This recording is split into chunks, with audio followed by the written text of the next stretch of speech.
तो गीता के 8वें अध्याय में परम गति की बात हुई है। परम गति को हम जनरली मृत्यु के साथ कनेक्ट करते हैं। किसी की मृत्यु होती है तो हम बोलते हैं वो परम गति को प्राप्त हो गए। ज़्यादातर केसेस में इससे ज़्यादा हमें परम गति का मीनिंग मालूम नहीं है। सिंपल हिंदी की बात करें तो परम और गति, मैक्सिमम स्पीड, और इस बारे में हम सोचते तो नहीं है। मृत्यु होती है तो बोलते हैं कि परम गति को प्राप्त हुए।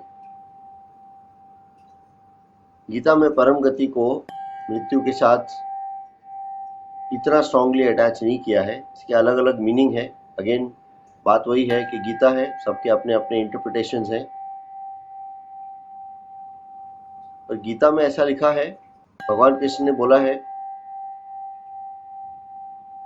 कि जो अपनी प्रेजेंस को शरीर में फील कर लेता है, भाषा ये नहीं है, मैं आपको ऑब्वियसली प्रैक्टिकल लेवल पर समझा रहा हूँ जैसा हमने किया है अभी तक, कि जो अपनी प्रेजेंस को इस शरीर में, इस शरीर से अलग पहचान लेता है, जो तत्व को जान लेता है, जो हमने ज्ञान योग और सांख्य योग की बात की पहले के अध्यायों में, कि जो ये रियलिटी को समझ लेता है वो परम गति को प्राप्त हो लेता है। परम गति को इस तरह भी साथ में जोड़ा गया कि इसके बाद पुनर्जन्म और नहीं होते हैं।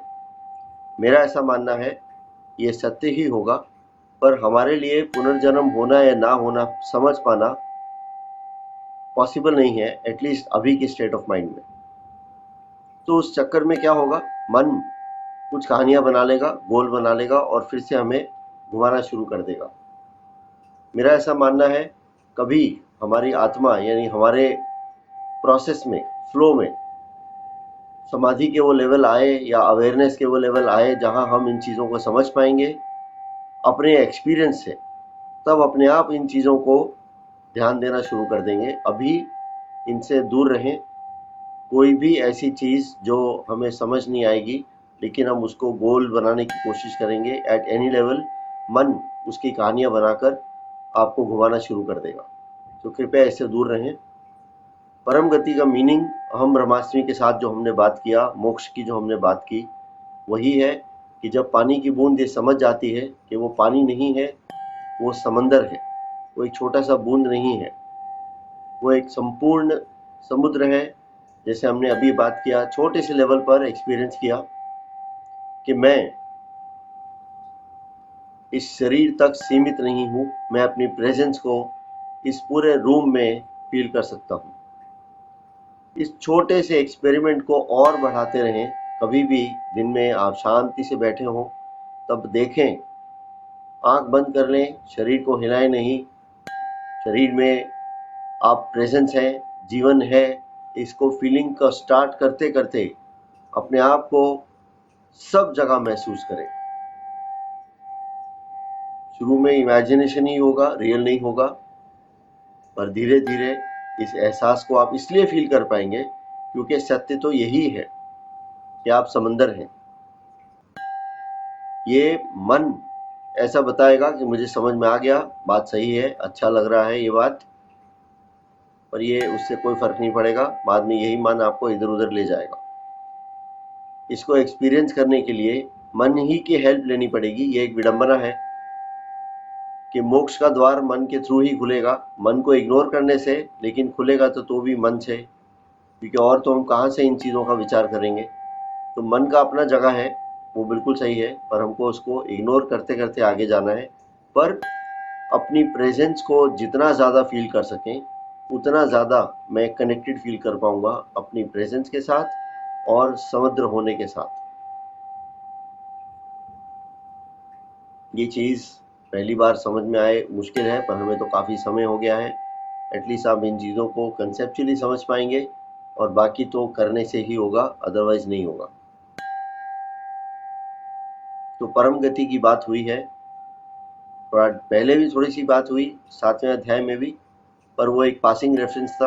8वें अध्याय में डिटेल में परम गति की बात हुई और कुछ बातें हुई 8वें अध्याय में कि ब्रह्मा का एक दिन 4 युग के बराबर है। ये सब बातें अगेन मैं टच नहीं करना चाहता हूँ, बिकॉज वो हमारा गीता का सेशन का उद्देश्य नहीं है।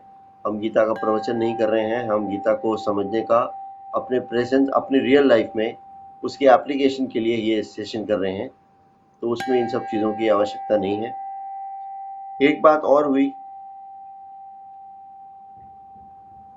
कि कहीं भी किसी भी तरह के शास्त्रों को अगर हम ना भी पढ़ें और इस फीलिंग को महसूस करें तो वो ठीक है। ऐसा कृष्ण भगवान ने 8.21 में बोला, 8वें अध्याय के 21वें श्लोक में, कि आप कुछ भी ना पढ़ें, आप अंदर से अपने आप को जैसा हम कनेक्ट करने की कोशिश कर रहे हैं वो भी करें तो काफ़ी है। तो ये भी बात बहुत क्लियरली बोल दी कि गीता हो या शास्त्र हो, इनको पढ़ने से कुछ मिलने वाला नहीं है अगर हम इसको अप्लाई नहीं करेंगे तो।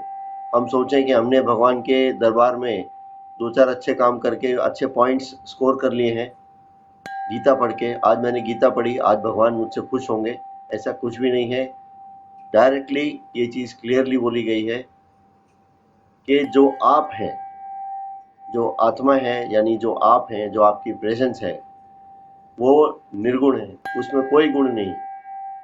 कल हमने बात किया, सतोगुण हो या रजोगुण हो या तमोगुण हो, इन सब का कोई ऐसा गोल नहीं है कि आपको सत्व गुण की तरफ जाना है। ये गोल नहीं है, वो अपने आप होगा। आप इस प्रेजेंस में फील करते रहेंगे, अपने आप तमोगुण और रजोगुण की फीलिंग कम होती रहेगी, अपने आप सतोगुण की फीलिंग बढ़ती रहेगी। वो अपने आप होगा, ये कोई गोल है नहीं और हो भी नहीं सकता है। आप तो निर्गुण है, निर्गुण, आप में कोई गुण है ही नहीं। मन इस बात को नेगेटिवली बोल सकता है, मेरे में कोई गुण नहीं है, ऐसा कैसे? पर ये गुण की बात ही नहीं है, ये मन की बात ही नहीं है। मन को बोलिए, आपसे बात नहीं हो रही, please stay away, try to ignore the mind. आप में कोई गुण नहीं है और आप में सभी गुण हैं। इस बात को समझें, सभी गुण शरीर से रिलेटेड है, आपसे रिलेटेड नहीं है। आपकी प्रेजेंस इस शरीर में जब तक है, उस हिसाब से पहले के जो कर्म है, संचित कर्म, और इस वक्त इस जन्म के जो प्रारब्ध कर्म है, उनको अपने आप मैनिफेस्ट होना है आपके शरीर के थ्रू, और वो होता रहेगा। हमने एक बात की, एस्टैब्लिश किया इस चीज़ को कि गीता पढ़ने से बाहर कुछ चेंज नहीं होगा, कुछ भी चेंज नहीं होगा। अंदर से देखने का नज़रिया बदल जाएगा। माई vantage point will change. That's it. That's the only benefit, but that's a big benefit. To realize your real self is a big benefit. शरीर के तो चीज़ें क्रियाक्रम चलते रहेंगे, उसका कोई अर्थ नहीं है। अपने आप को इस शरीर से अलग महसूस करने की फिर से कोशिश करें, इसलिए कि हमको अपनी रियलिटी को समझना है। आप इस शरीर में हैं, ये शरीर नहीं है। ये शरीर, कुछ पोर्शन शरीर के नहीं हुए तो भी हम तो रहेंगे।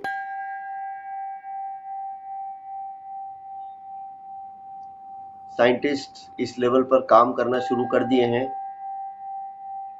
कि किसी की डेथ के बाद अगर वो ब्रेन, जैसे आइंस्टाइन की ब्रेन को भी अभी तक स्टोर करके रखा हुआ है, ऐसी कोई महान ब्रेन हुई, महान यानी एक अलग ही लेवल पर ऑपरेट करने वाली मशीन, वैसी कोई ब्रेन हुई, तो उस ब्रेन को प्रिजर्व करके रखेंगे।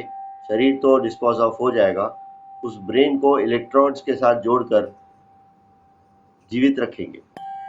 ये कुछ थ्योरी चल रही हैं और उसके ऊपर काम हो रहा है, पॉसिबल लग रहा है, इसलिए ये चीज़ें बाहर आ रही हैं। तो ब्रेन को एक्टिव रखेंगे इलेक्ट्रोड्स के थ्रू। वो कैसे काम करेगी कैसे नहीं, वो तो नहीं मालूम है, पर इस शरीर से अलग उस ब्रेन के अंदर शायद कुछ ऐसा हो कि कॉन्शियसनेस अवेलेबल रहेगी। मेरी प्रेजेंस शरीर तक भले ना रहे, शरीर ना रहे, लेकिन ब्रेन के अंदर रहेगी, शायद कुछ ऐसा हो। इसके ऊपर और डिटेल कभी मिले तो पढ़िएगा।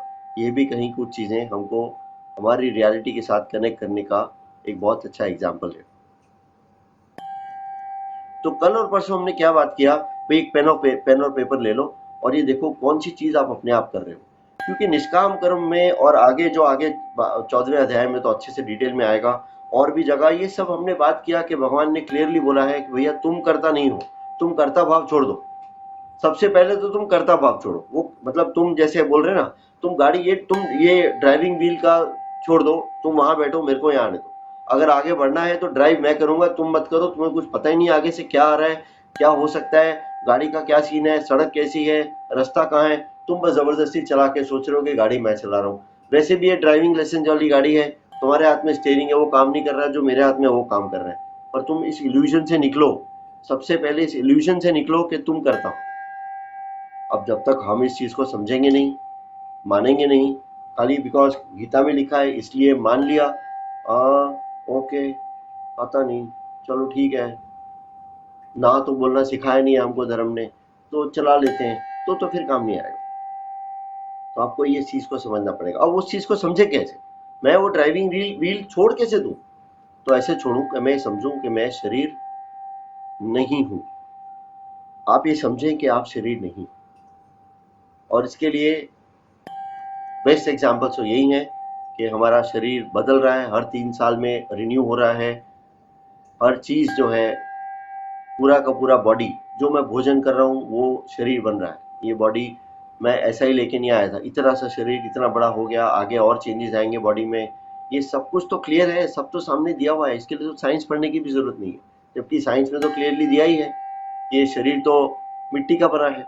मिट्टी का कैसे बना है कि मिट्टी में से ही पौधे निकले, पौधों को ही हमने खाया, तो मिट्टी से बना है, इसीलिए बोलते हैं शरीर मिट्टी से बना है।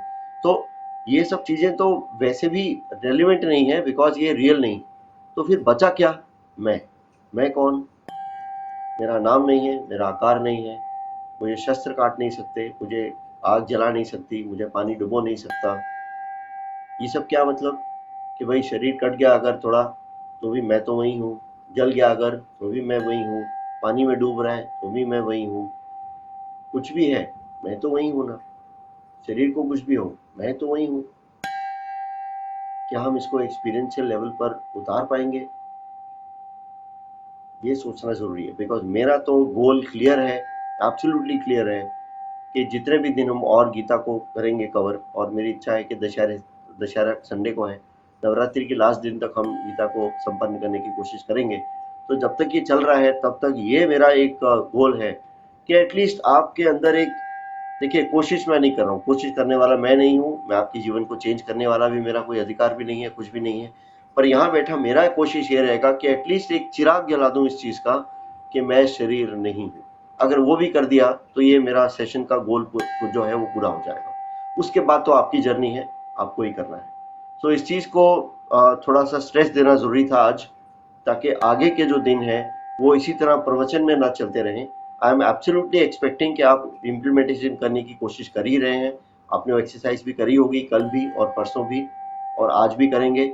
हर वक्त ये देखते रहें कि मैंने क्या किया आज के 1 घंटे में, लास्ट 1 घंटे में मैंने खुद क्या किया अपने आप। मैंने 100% वो क्या किया जो मेरे से हुआ।